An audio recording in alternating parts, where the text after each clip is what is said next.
In today's video, I'm going to teach you how to create a Snowflake view. Let's get started by understanding what exactly a view is. In Snowflake, a view acts like a virtual table, and it encapsulates a SQL query. This means you can simplify complex queries and also enhance data security. This is particularly useful because, with views, you can control access to particular data or simply make your database interactions more efficient.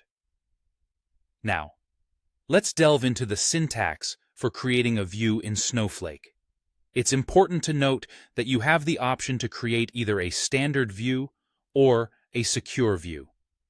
Secure views provide added protection for sensitive information by limiting visibility into the underlying data.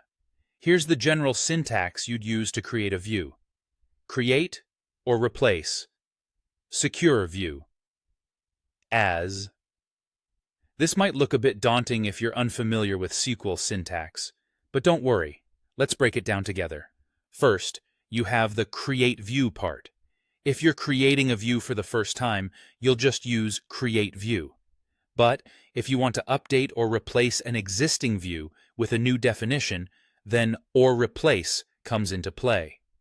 This is very handy when you need to modify a view without having to drop it and create it anew, something that can save you both time and effort. Next, you'll see secure. If you include secure, it means you're opting to make a secure view. This type of view ensures that your underlying data definitions and logic remain concealed, providing an added layer of data protection.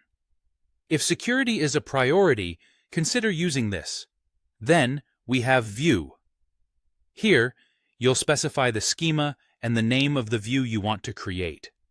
Make sure that the name you choose for your view is descriptive and meaningful, as this helps with readability and maintainability of your database objects.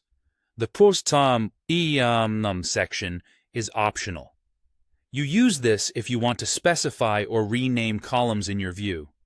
It can be particularly useful if you have complex queries and want your result set to have well-defined column names.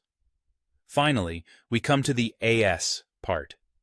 This is the actual SQL query that defines the data you want the view to represent.